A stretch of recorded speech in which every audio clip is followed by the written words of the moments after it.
Hello, everybody, and welcome to Journey Through Me. This is a podcast about mental health, um, specifically mine and my journey through what I've just kind of been going through ever since I realized that I had a semblance of issues. My name is Aaron Martin. I am not a doctor. I am not a psychiatrist. I am just simply a regular human being, like I would assume most of you listening. I'm not a therapist either. I don't have any formal training. This is just a podcast about me talking about how my mental health issues have affected my life and what I've gone through. And the goal of this podcast is just to kind of take people through my journey in hopes that they can either identify their own issues if they're having trouble with that, or just, being able to understand that if you're going through some of this stuff, that you're not alone. And even if you're not going through some of this stuff, to give you an insight into what possibly the people that you might know that are going through some of this stuff might be going through, some of the inner workings of the human brain, or at least specifically mine. Obviously everybody is different. We're all different people, and we're all wired differently. We all think differently. But the general issues, I think, are all on the same common ground area. Obviously there's different levels, like I said, but anyway, that's the whole point of this, is just to kind of tell people what I'm going through, what I'm feeling, and hopefully that can help them in their struggle, their journey, so to speak. But that's the whole point of this. And then I guess there's another point of it too, in hopes that it might be somewhat therapeutic for me to be able to get it out there in a setting that's not just with a therapist, or something along those lines. So, like I said before, we'll do a brief introduction of who I am. Like I said, my name is Aaron Martin. I am 32 years old. I live in a small town in Illinois. It's not a small town. It's a decent sized city, is what I should say. I think I'm not exactly sure what our town population is. I know it's under 100,000, but I know it's over 20. Anyway, it's not the biggest of cities. It's a decent sized. And I'm currently I don't even know what to say that I do. I currently am a blue collar type worker, where I don't have a fancy job. I certainly don't. I don't even make six figures. So I'm just kind of your average American, so to speak. I'm just taking life day to day. I am single. I am not married, not engaged, no children. So I know that there are some of you out there who do have those things. That'll add extra stresses and pressures. I don't have any of those, at least at the moment. I've lived pretty much my whole life around this area. The farthest I've ever been away, as far as living is concerned, is a couple hours when I went to college. A couple hours away from where I currently live, so I've spent a lot of my time in this area. Um, and just to dive right into it, the two things that I've been diagnosed with are bipolar disorder type 2 and uh, chronic clinical depression, which both of those things have their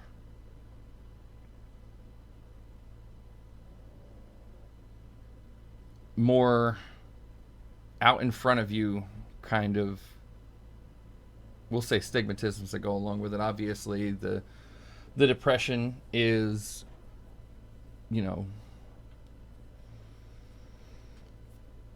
feel sad a lot. There's a lot of uh,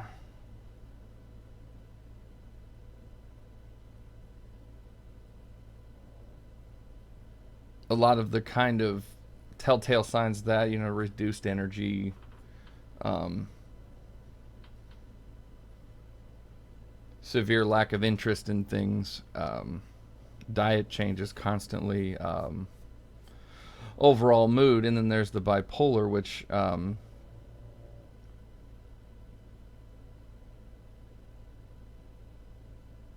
causes, in me in particular, the thing that hits me the most is the mood swings part of it, where it's I'll go from the highest of highs to the lowest of lows in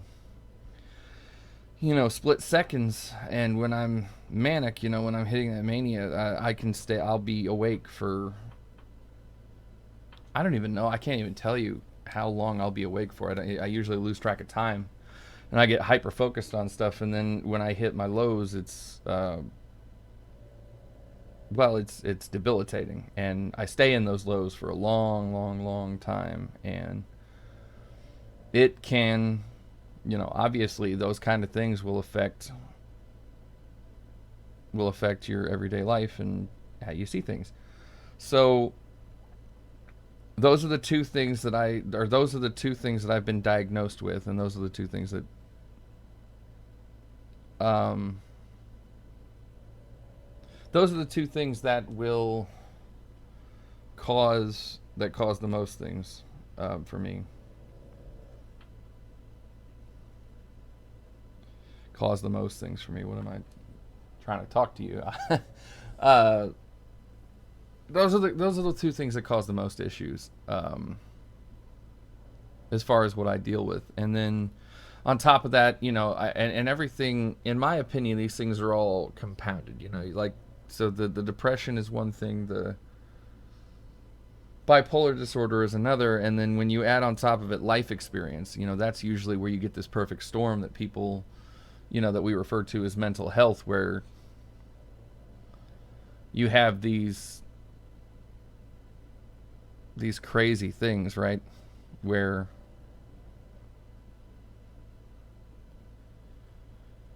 not only, like, so in my specifically for me, right, when I hit the lowest of lows, um life experience kind of takes over there, where I can't help but focus on the negative things that are in my life, and then I get stuck on those, and it makes it even worse for me anyway.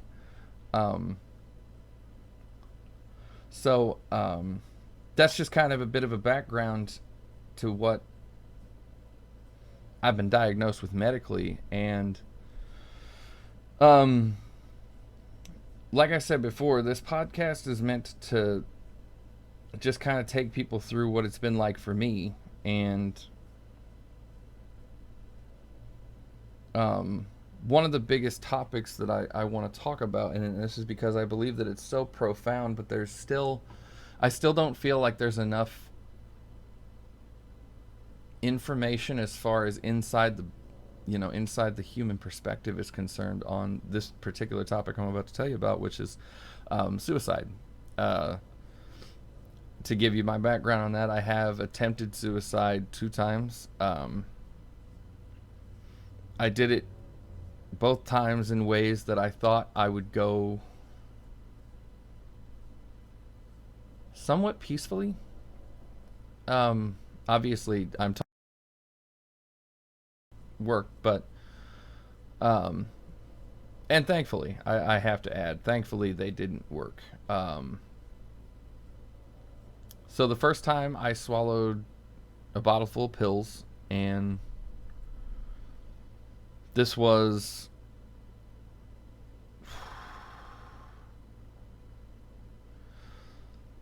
early 2020. Um, I believe it was March of 2020. I attempted it the first time. No, yeah, yeah, March of 2020. I attempted it the first time. I swallowed a bunch of pills, and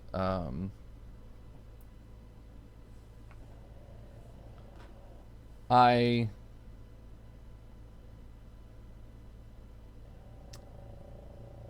took the pills and I turned on the shower, I took the pills, and I laid down in the bathtub thinking that, okay, I just won't wake up. And the shower is the whole reason that I was in the shower was because the shower, especially laying down in a shower, is a place of comfort for me. So I wanted to be somewhere comfortable um, for my last moments. So I turned on the shower, I swallowed the pills, um, and then I fell asleep. And I was thinking that I just won't wake up, and that'll be that. Um,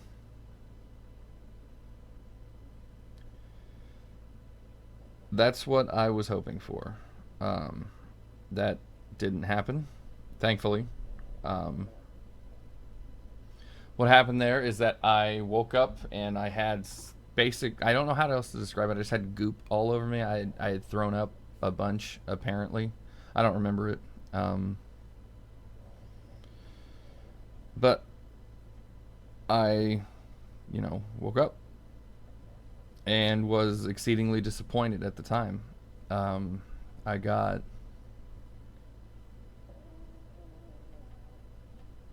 I just got very upset, and um,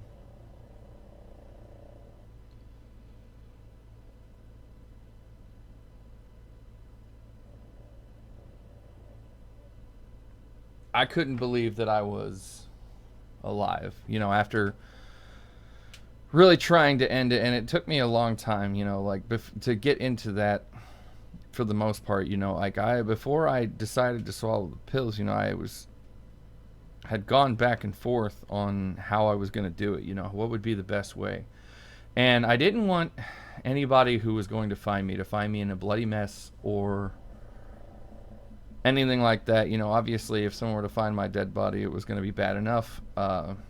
Speaking from experience, from having found someone on more than one occasion like that, which that's a whole nother issue. But yeah, from having found people before, I know what it does to people mentally, and I didn't want to be just this bloody mess. Um, for when someone found me, I was in my apartment, with the water on. Surely somebody was gonna find, but I didn't want them to find a big, huge, bloody mess. I just finding me was gonna be bad enough. So, um, as I was going through, I was like, okay, how can I do it that'll, you know, be the easiest for me, the easiest for someone to find me, and then I just wound up on taking the pills. So that didn't work. Um,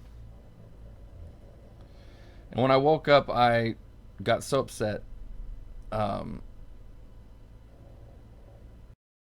I woke up like I think it was like 7 hours later, 7 or 8 hours later. So I mean, like I was not in a good way, right? Um,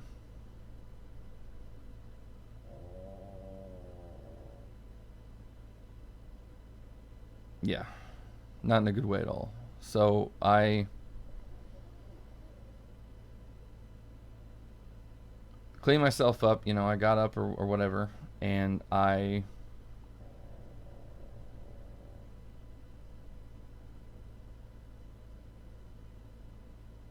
don't know. I guess I just went about my way for a little while, right? And went back to work and was doing whatever I thought that I needed to do. If I was going to continue to live, I might as well, Well, it wasn't like I had some kind of epiphany where I was like I should live life to the fullest. It was just okay. Well, I guess if you're going to live, you got to do the regular life stuff. So I started going back to work, and all that jazz. Fast forward to, like I said, this was in March. So fast forward to July. Um, this is early July. I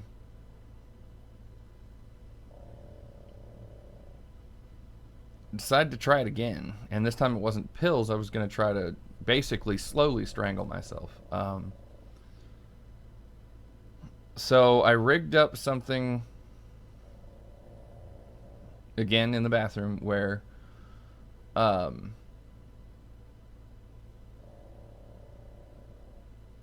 basically I rigged a rope around, like, not a rope. I can't remember what it was. I think it was a cable, actually, like kind of a steel like cable. Anyway, I tied it around my neck, and um, I had rigged it up to the top of the, I think, the shower bar, because the shower bar is bolted into the wall so it could hold, my weight. Now, it wasn't like I was trying to hang myself. It was just wrapped around, and it was tight enough to where I could not breathe. And the goal was for me to pass out due to lack of oxygen and then die. Um, again, fall asleep, not wake up, right? That was the whole deal. And uh, and it worked the way that I wanted it to work. You know, couldn't breathe, being deprived of air, and then I went out, and then I expected that to be that. You know, um, woke up 2 hours later. The thing had broken. The little cable thing that I had broken. The latch that I had rigged up had broken. So, again, I don't know. I'm assuming that it broke right after I passed out. Um, because, obviously I wouldn't be alive if I'd been deprived of oxygen for too long. Um, but I don't know. I don't know when it happened or what, but that's what happened. Anyway, two unsuccessful attempts. And then after the second time, um, after the second attempt, I started to think, like, again, it wasn't one of those things where I thought, okay, obviously I'm supposed to be alive or anything like that. It became just a constant, um,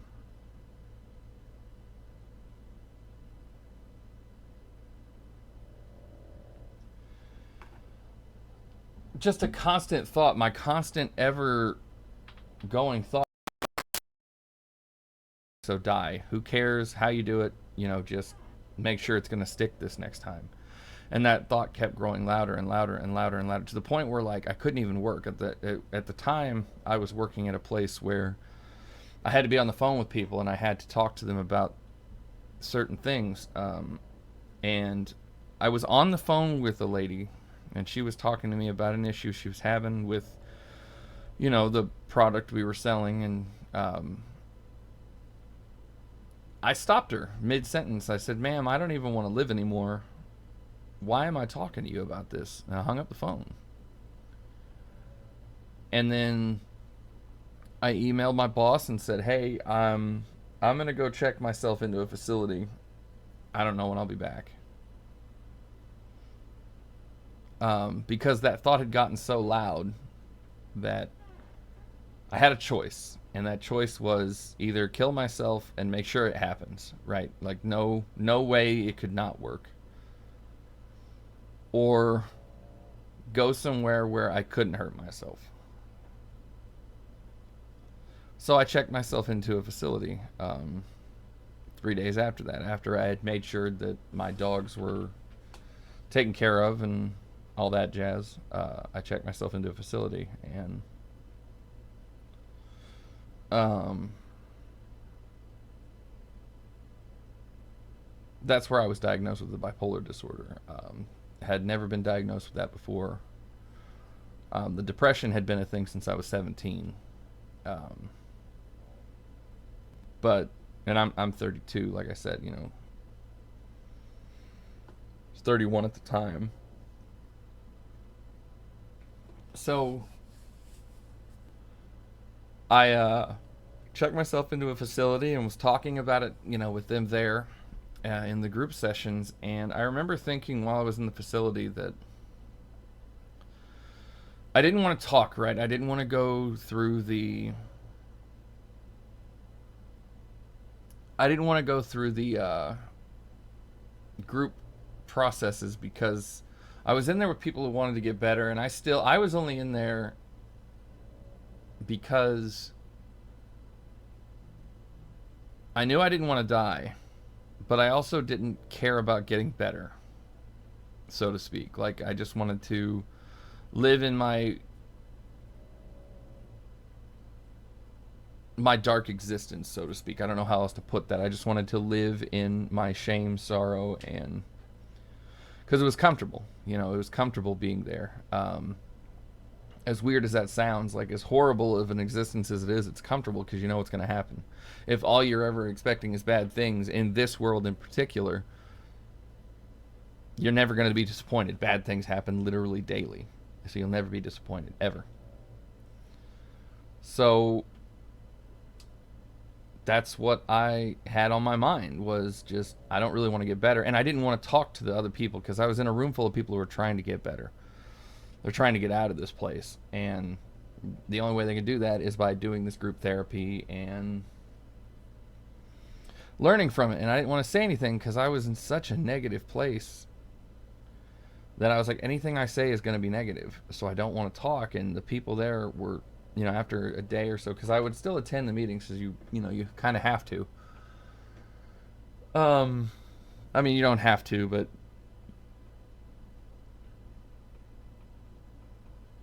things start getting restricted from you when you don't do it. You know, when you don't go with the flow, when you don't stick with the program, they start to take away what limited privileges you have while you're in there. And I didn't really want that to be a thing. So, I didn't want to say anything while I was in the group sessions because I didn't want there to just be my negativity spreading out, which is a big thing for me. Is I only talk about this kind of stuff with people, and until now that I'm putting it out there as a social platform, I didn't want to talk about this stuff with regular people because I didn't want my negativity to spread to other people. Because not only do I usually have these negative thoughts and feelings, but I also get to a point where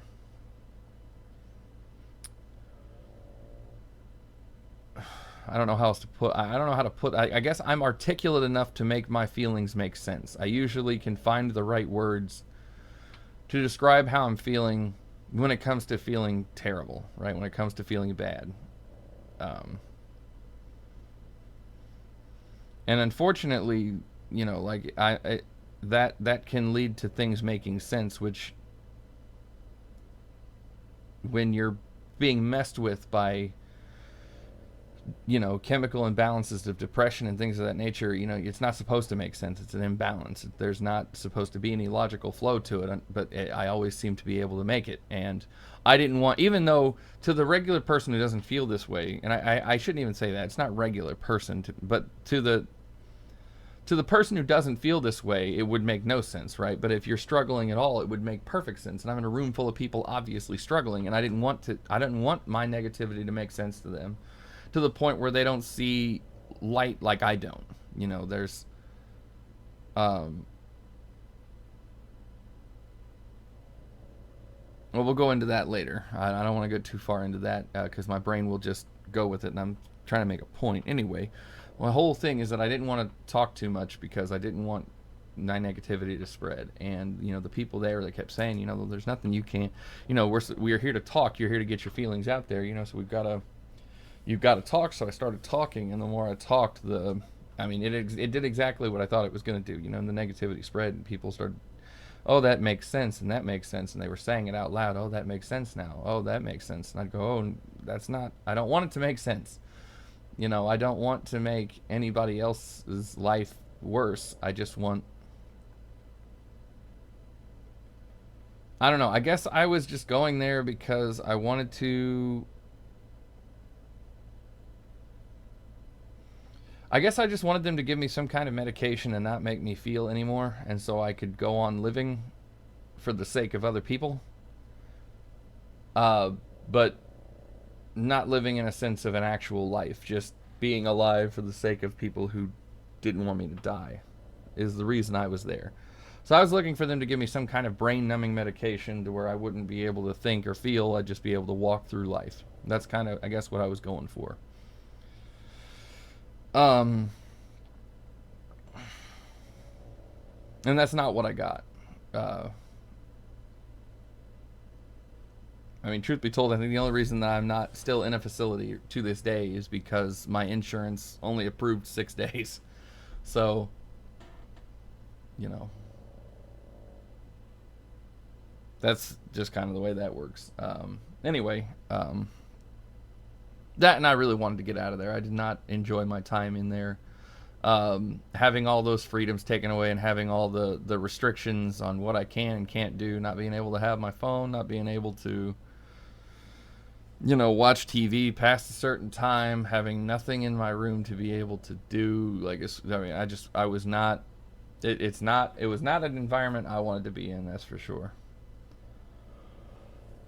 Not at all. But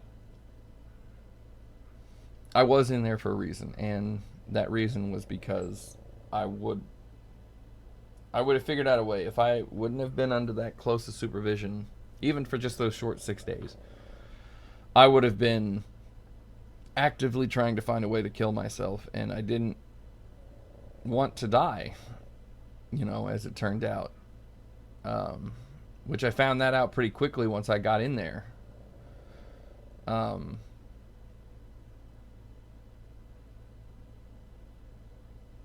I think it was like maybe day 2 or 3, I found out that I didn't actually want to die. I just was tired of living my life, you know. And that's a big distinction I think people need to make. It's not life you're tired of; it's your life you're tired of. When you feel this way normally, and I think that people usually feel this way when they feel like they're trapped, or that things didn't go the way they wanted it to go, um, or they're stuck, or everything seems worthless, which was my biggest issue. On top of some other things, but worthlessness, the feeling of worthlessness is what does it for me the most. When I feel worthless, when I feel unwanted, and when I feel like me being here means nothing. Uh, that's the worst for me. Um, and that means different things to different people. Because there are some people who, as long as they get told hi by 4 specific people in their life every day, they're fine. Or if I woke up and saw the sunshine today, and that's enough for me, and that's not me. Like, that's not enough. I don't know why, but it's not enough.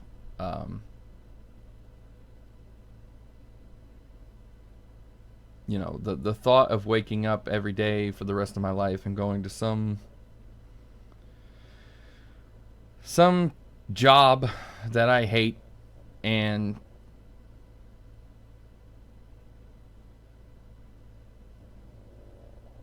coming home to just my dogs, which, I mean, don't get me wrong, I love my dogs, but it's different.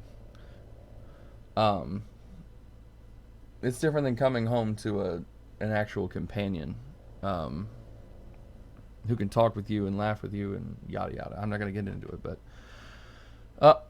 just the thought of this being my life for the rest of my life, compounded with my issues, with the depression and the bipolar disorder, and then other things that had happened. I didn't want to be here anymore, and there was no way out. And that's the worst thing, is, in my opinion, is that you feel like that becomes your only true way out, which I gotta be honest with you, I see no logical combat to that, right? Like, it is a way out. It's the only definitive way out. Which is the problem, because that's what I believed, and it was just you really want to be, to not have to worry about this anymore. Well, there you go. I if there is an afterlife, that becomes your new set of issues, which is a whole nother thing, right? Even if it's eternal damnation of the soul and you go to hell and all that, whatever you believe in,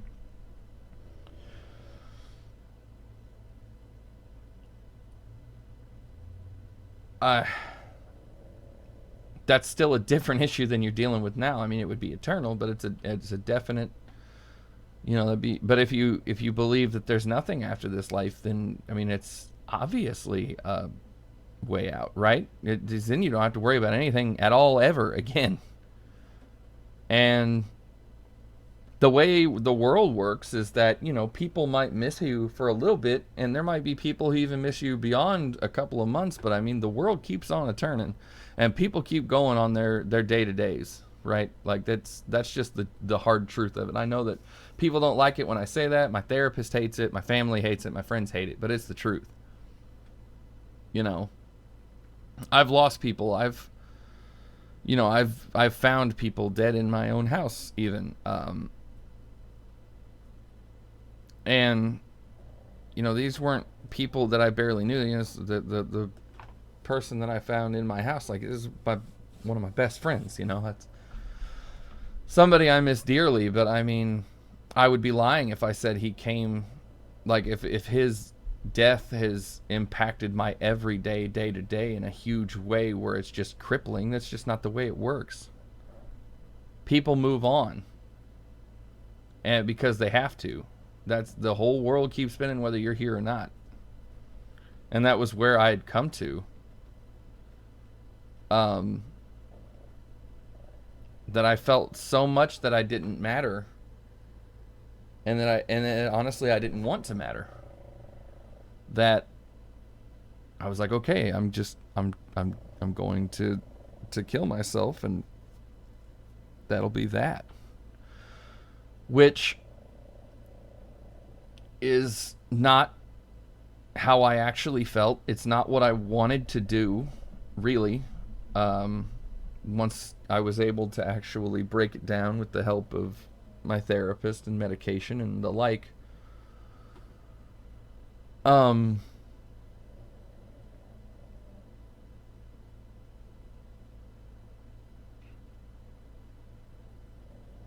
I didn't actually want to die. And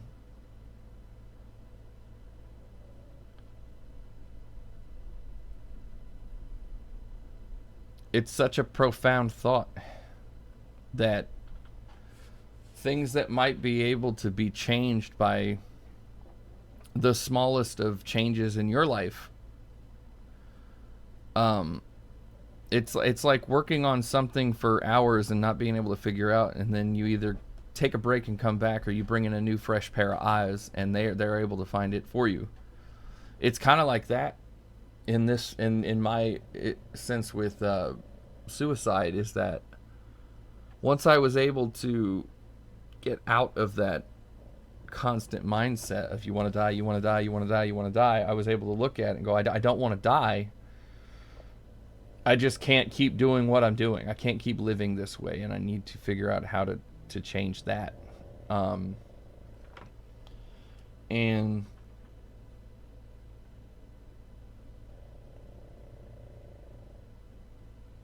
I don't know when I'm going to get there, because I mean, I'm still going through my journey as we speak. It's not like I'm coming from some place of total of some kind of miracle heal process for my brain, where I'm just like, oh, everything's fine now. That's not the case. I still struggle on a day-to-day basis with suicidal thoughts and tendencies.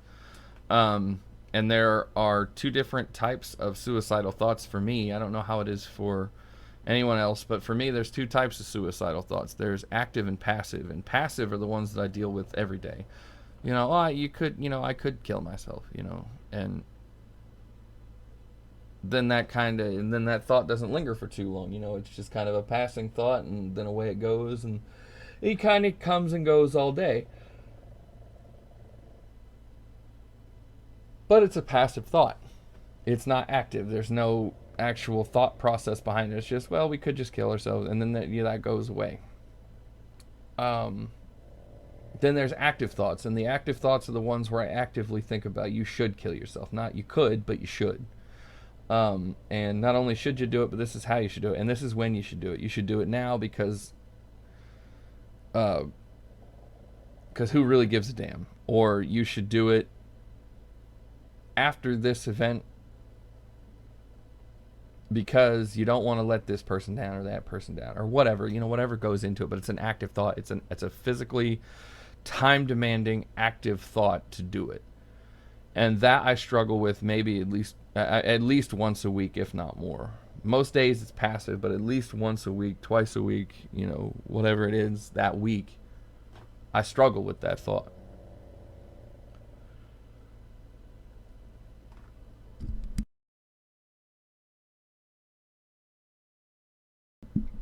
And I don't know if there's a worse feeling, to be honest, than that. Than just that thought of feeling so low and so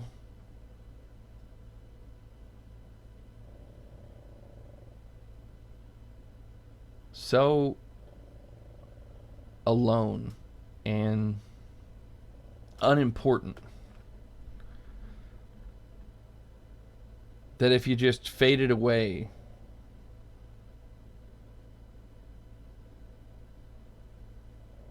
everything would be fine.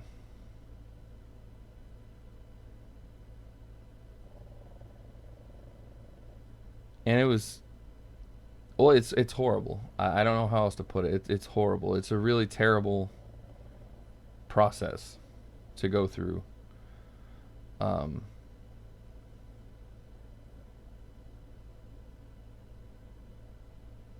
That being said,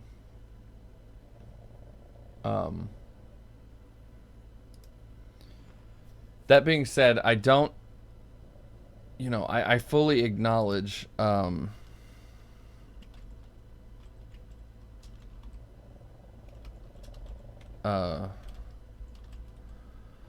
fully acknowledge that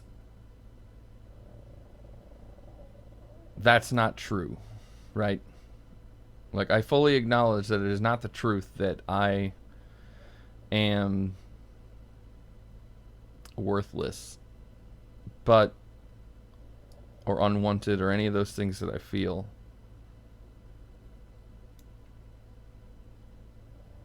But it is how I feel sometimes, and that is very hard to get over.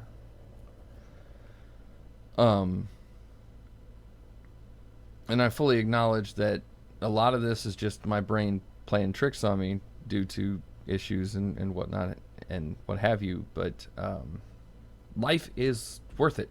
Because no matter what you believe, unless you truly believe in some form of spiritual reincarnation of cognitive ability being able to be transported as well, you only get one of these, right? We only get one go round. And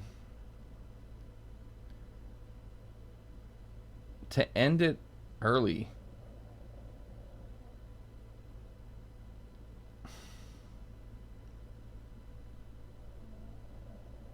you're cheating yourself,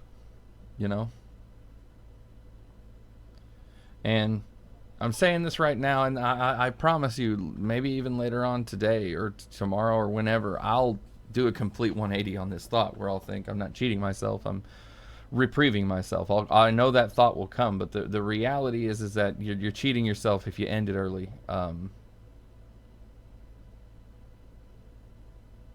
you're depriving those around you that care about you and that you care about yourself from you, which there's only one of you. And there's only one of me. There will never be another me ever. And that's just, the world will keep turning if I'm not here. That much is 100% true. But it'll be making those revolutions without me. and without you, if you make that decision, which I hope that you don't. And with that in mind, I'm gonna give a reminder here to everybody. The National Suicide Prevention Line. The National Suicide Prevention Line, it is a network of over 160 crisis centers that provide 24/7 service via toll-free hotline. And I'm going to give you the number here, 1-800-273-8255. Again, that's 1-800-273-8255. That is the National Suicide Prevention Lifeline. I have called it. I've used it. There's a chat service also on their website, which is suicidepreventionlifeline.org. If you don't want to actually use your words and you don't want to talk. There's also the crisis text line, where you text home to 741-741. That's a 24/7 support via text message. It's a free line. They cover anything from anxiety, depression, suicide, school, whatever have you. If you're having an issue, you can also text that number.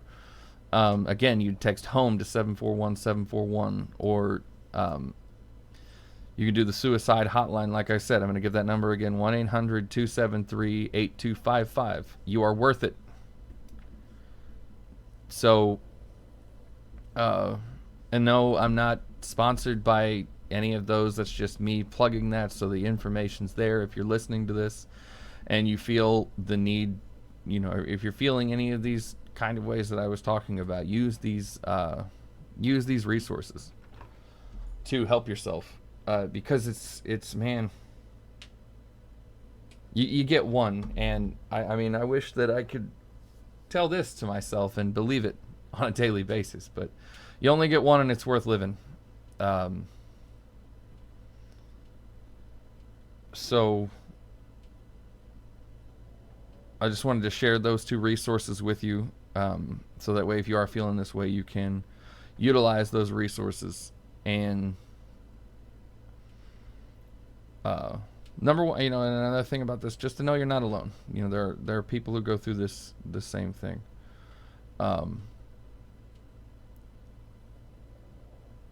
And we can help each other out in whatever ways we can, but you got to talk, and that's what those hotlines are for, is to talk to somebody you don't know, who's only there to help you, right? Like, that's their whole reason for being on the other end of that phone, is to help somebody like you and somebody like me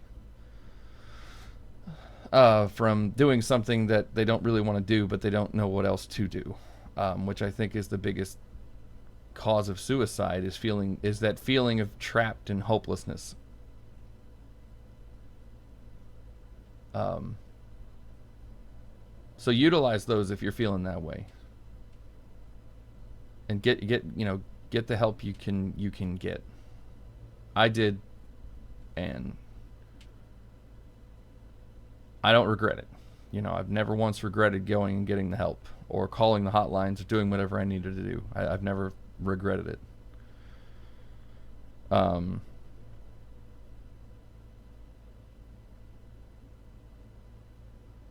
So that's gonna wrap up our first session here. Podcast of Journey Through Me, and I gave you a little bit of background today and talked a little bit about why I'm doing this, and my two suicide attempts, and be releasing episode 2 next week, and we'll be going into something else, another topic that I choose. I don't have a schedule. There's not going to be we're talking about this week, and this next week is just going to kind of be whatever's on my heart and mind when I come and sit down and talk with you.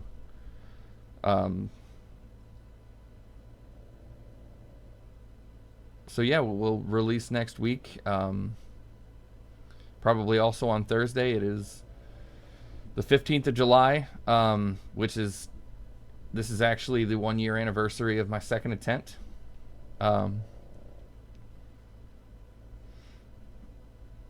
So, and I'm actually just now realizing that. But yeah, I will talk with you guys next week, and thank you for listening to Journey Through Me.